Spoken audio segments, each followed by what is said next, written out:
दोस्तों, स्वागत है आपका हमारे YouTube चैनल आलोक स्टोरी बैग्स में। जो मुस्कुरा रहा है उसे दर्द ने पाला होगा, जो चल रहा है उसे पाँव में छाला होगा। बिना संघर्ष के इंसान चमक नहीं सकता, जो जलेगा उसी दिए में उजाला होगा। संघर्ष क्यों बचे संघर्ष से?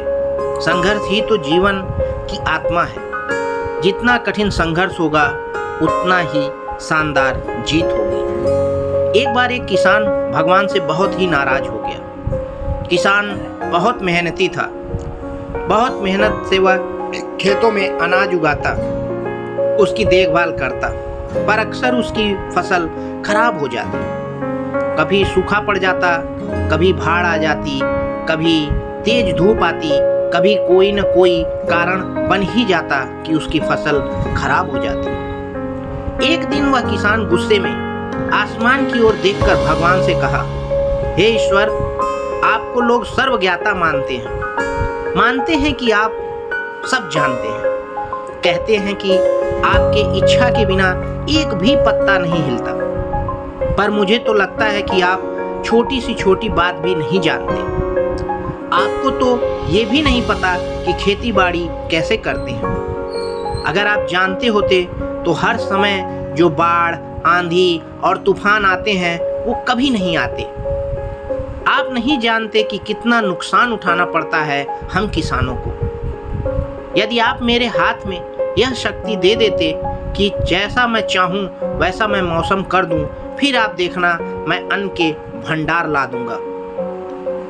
भगवान इस किसान के तीखे वाक्य सुनकर मुस्कुरा रहे थे और वह किसान के सामने प्रकट होकर बोले, मैं आज से तुम्हें यह शक्ति देता हूं कि तुम अपने खेतों पर तुम्हारी जैसी इच्छा है वैसा मौसम कर दोगे। मैं बिल्कुल भी दखल नहीं दूंगा। तुम्हारी इच्छा से सब कुछ होगा। किसान बहुत खुश हुआ। किसान ने गेहूं की फसल अपने खेतों में बोई। जब उसे लगा कि खेतों को धूप चाहिए तो खेतों को धूप मिले, जब पानी बरसना चाहिए तभी पानी बरसा। आंधी, तूफान, बाढ़ कुछ भी उसने अपने खेतों पर नहीं आने दिया। किसान के खेत में इस वर्ष ऐसी फसल हुई जैसी कभी नहीं हुई थी। हरी भरी लहलहाती फसल।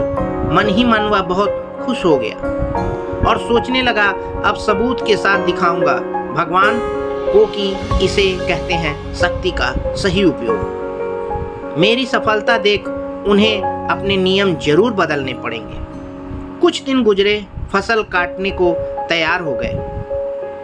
किसान बहुत उत्सुकता के साथ फसल को काटने लगा, पर जैसे ही उसकी नजर गेहूं की बालियों पर गया तो उसने अपना सिर पीट लिया और वह रोने चिल्लाने लगा।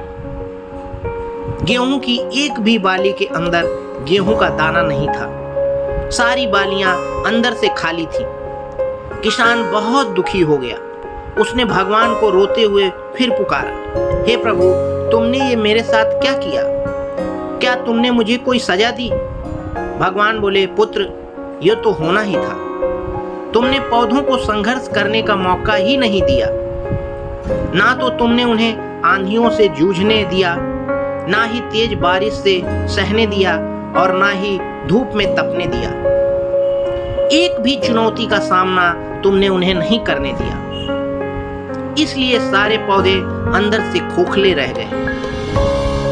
जब आंधी, तूफान, तेज बारिश और धूप पड़ती है तभी ये पौधा अपने अस्तित्व को बचाने के लिए संघर्ष करता है। और इसी संघर्ष के एक बल पैदा होती है जिसमें शक्ति होती है, ऊर्जा होती है।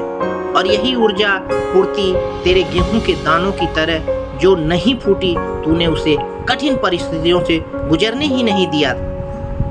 जहां उनके अस्तित्व का जन्म होता, सारे बालियां इसीलिए खाली हैं। इसमें एक भी गेहूं का दाना इसीलिए नहीं है क्योंकि तुमने अपने पौधों को संघर्ष कराया ही नहीं। याद रहे, स्वर्ण में स्वर्णीय आभा तभी आता है जब वह आग में तपने, गलने और हथौड़े से पीटने जैसे संघर्षों से गुजरता है। कोयले का टुकड़ा हीरा तभी बनता है जब वह उच्च दाब और उच्च ताप की मुश्किल परिस्थितियों से गुजरता है। इसी तरह यदि हमारी जिंदगी में कोई संघर्ष ही ना हो, कोई चुनौती ही ना हो, तो हम भी गेहूं की बालियों की तरह खोखले रह जाएंगे। कोई अस्तित्व नहीं रह जाएगा हमारा।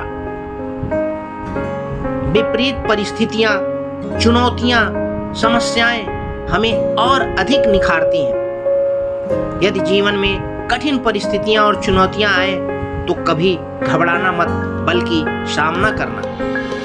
विश्वास करना कि आप और अधिक निखर आओगे और अधिक मजबूत बन जाओगे। किसी ने कितना सही कहा है, जिंदगी जीना आसान नहीं होता, बिना संघर्ष कोई महान नहीं होता। जब तक ना पड़े हथौड़े की चोट, तब तक पत्थर भी भगवान नहीं होता, पत्थर भी भगवान नहीं होता। धन्यवाद दोस्तों।